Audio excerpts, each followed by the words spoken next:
Welcome to the City Current Show, powered by Higginbotham Insurance and Financial Services. This show focuses on sharing good news and powering the good in our community. Now here's your host, City Current CEO, Jeremy Park.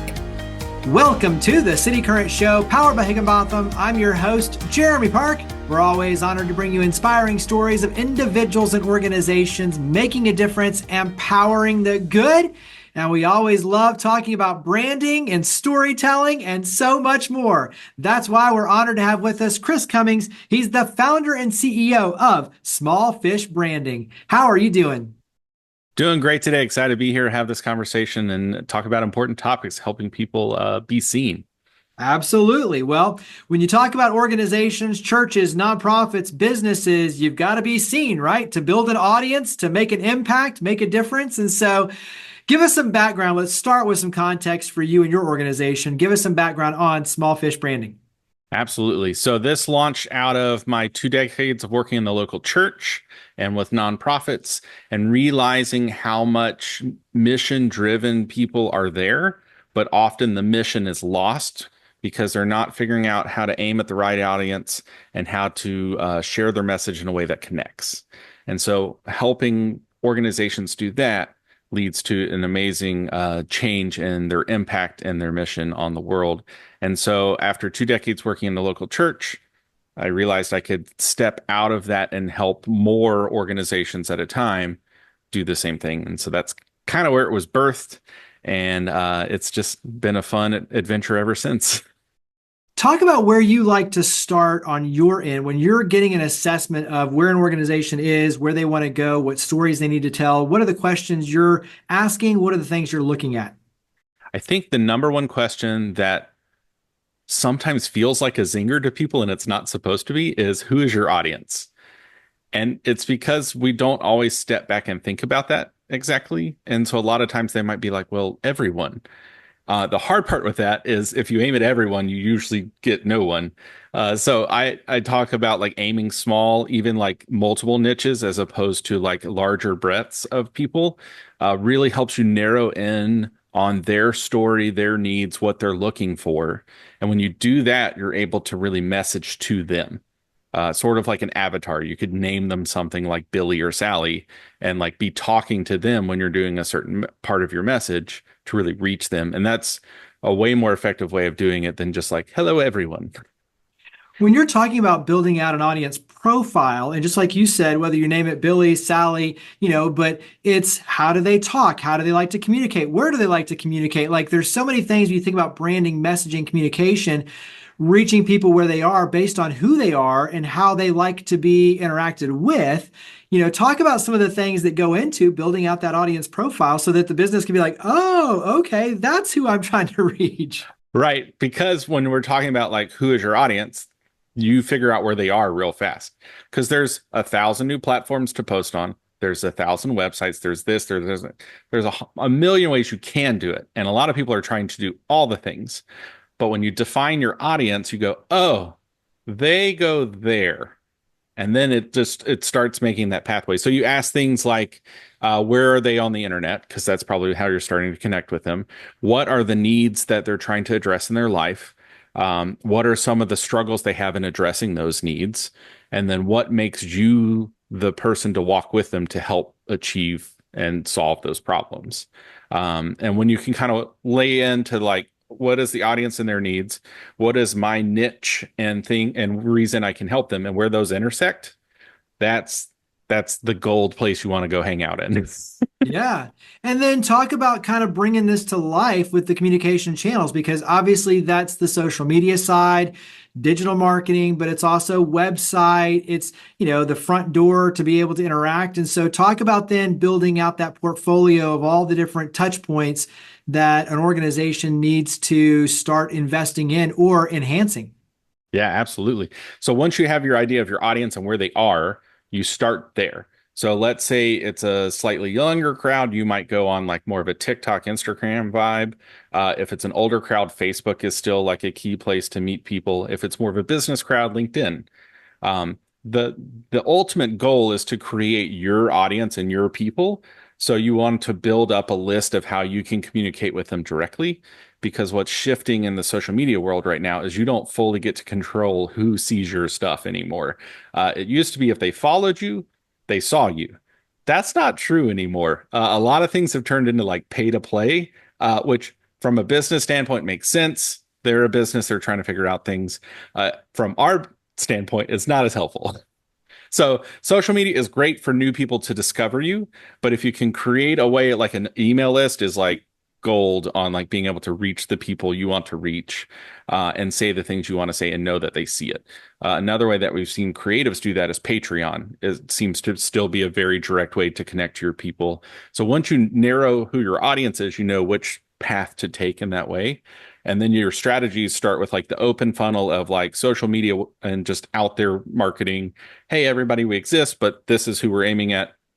And then you can kind of be like, if you want to know more, grab our freebie or learn more about this or set up a call or whatever, where you can get their contact info and kind of narrow in that funnel of these are my people. And once you kind of have that, then you can run with it. And as you connect with them more, you learn more about what they need, and it just kind of snowballs from there. Talk about the differences, because there's a lot of commonality, but there are some differences when you talk about working with churches, nonprofits, and obviously for-profit businesses, for how you go about kind of thinking about these different platforms, interaction points, what you say, messaging. Like, what are the similarities? What are the differences? Yeah, absolutely. I think that's a great question because that's me defining my audiences, right? I was meeting with an organization this morning, and their two pathways are how do we have more donors so we can make more impact with our participants? And so they're trying to help raise money so that they can make more of an impact actually on nonprofit leaders, which is just a beautiful mission. And so we were talking about there's two pathways here. You got to talk about impact and results, but also like the goals that you're going for when you're talking to donors. And when you're talking to participants, you talk about how it's going to help them, how it's going to build them, because donors are looking to make impact and basically have like a legacy, if you will, of like, am I doing something that matters? And then the participants in their case were like, how do I get help because I'm tired? And so those are like two different pathways. And so an organization is often balancing donor growth, participant growth. A church is kind of doing that, but they're also kind of the same thing often, that the person is both donor and participant. And so you're speaking into different things in different ways. And then depending on the business, whatever their mission or their target is, you kind of help aim them in those directions. So I have one who's a professional speaker to help speak about inclusion at different conferences. And so we help get her message out there to conference leaders and people who build conferences to help aim for them so that they can then learn from her and then make impact. And so it really, depending on those paths, you got to aim different ways. Yeah, I love it. And we'll take this in kind of a three-part question in terms of trends, things that have your attention.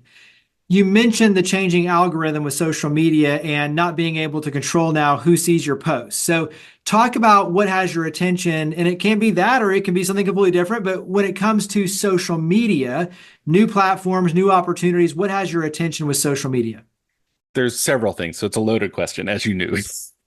One, video seems to be king right now. It's just engaging, especially if you have captions or if the platform adds captions for you, because a lot of people watch videos on mute. So if you don't have a way to do that, you need to figure that out and add that in. A lot of platforms can do it for you, or there's simple programs to do that, but that matters a lot. But video seems to be king right now on engagement. And that first like 2 to 3 seconds matters a whole lot. So if you do, hi, I'm John, and this is that, you've lost them.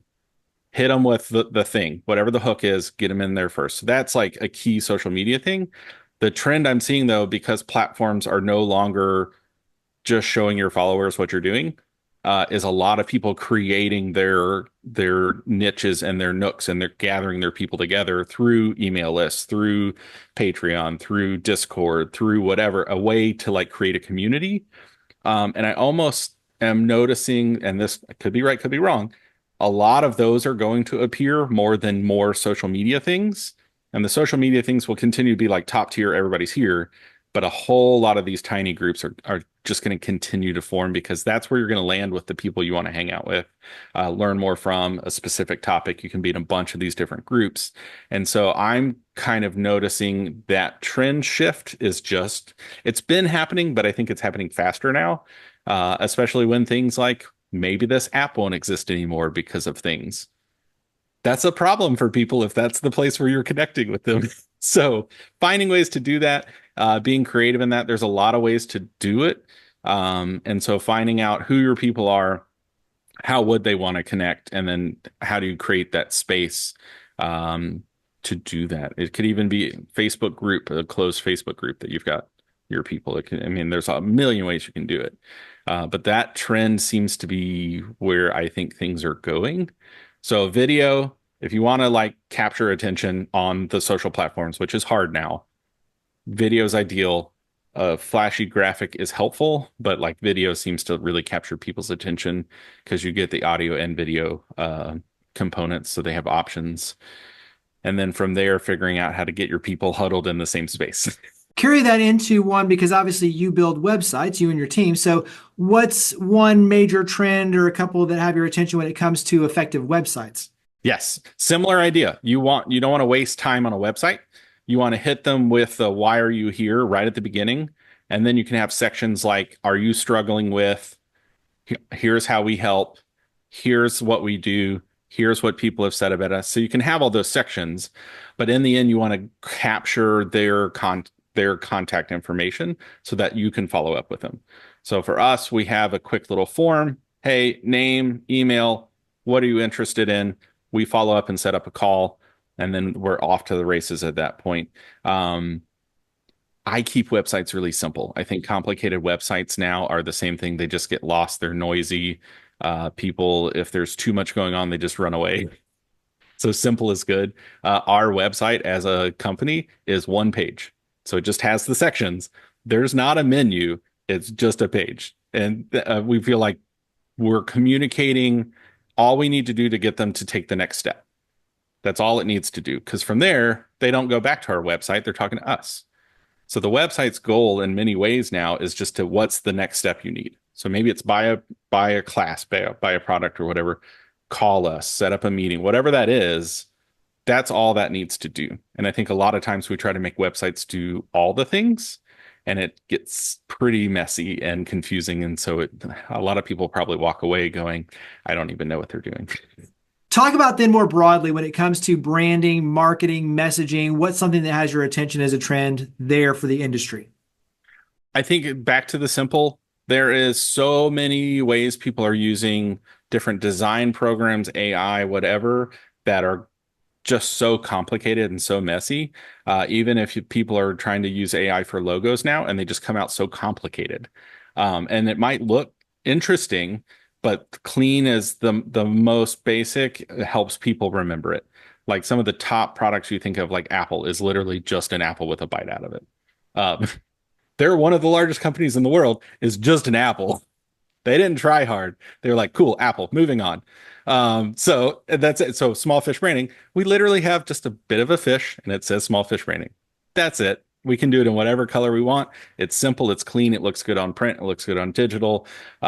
Logos are there to help people just remember you. So like McDonald's, anytime you see the arches, you probably don't even read what they're saying. It's just, oh yeah, McDonald's. So that's what that's for. It's how you connect, how you engage people that like keeps people around or has new people discover you.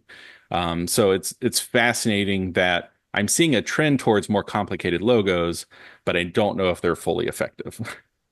Yeah, and I think, this is a great conversation in terms of like we could go on for hours. And so we'll have to definitely have you come back, because each one of these topics is in your wheelhouse for what you do to help companies, churches, nonprofits, organizations, speakers, even. And so talk about website, social media. Where do we go to carry these conversations forward, to connect with you and learn more? Absolutely. Go to our website, smallfishbranding.com. There's a button right when you get there that'll take you to that form, or you can learn more about us and then find the form at the bottom. It just guides you through who we are and why we're there.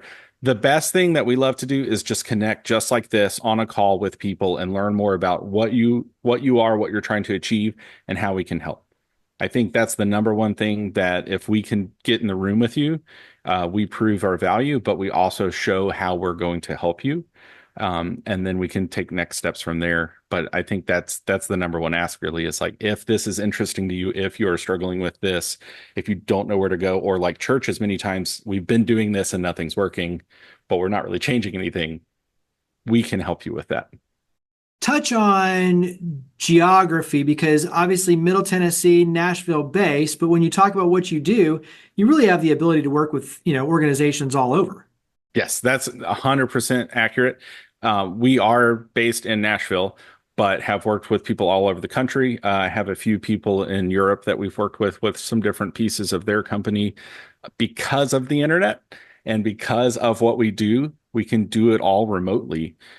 We offer extra things, like we can come and film you and film your social media and film like your classes and things in person. And that could be if you're in Nashville or Tennessee, but also we can fly to you. There's lots of things we can do with that, but a lot of this can be done remotely just because of where we are with technology. And we're super happy to do that and work with people all over. Well, you never can say it enough in the world of media. So mention again your website and where we go to learn more. Smallfishbranding.com or Smallfish Branding on all the apps. We are revamping everything so it looks minimal right now, but you'll be seeing more and more of that very soon. Well, Chris, good stuff. Thank you for all you and your amazing team do to power the good. Thank you for coming on the show. Thank you so much for having me.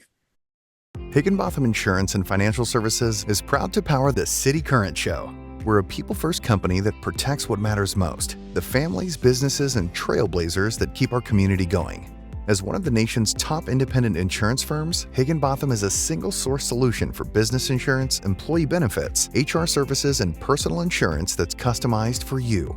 We're here to serve you, the people you care about, and your community. Call 866-377-1959 or visit higginbotham.com.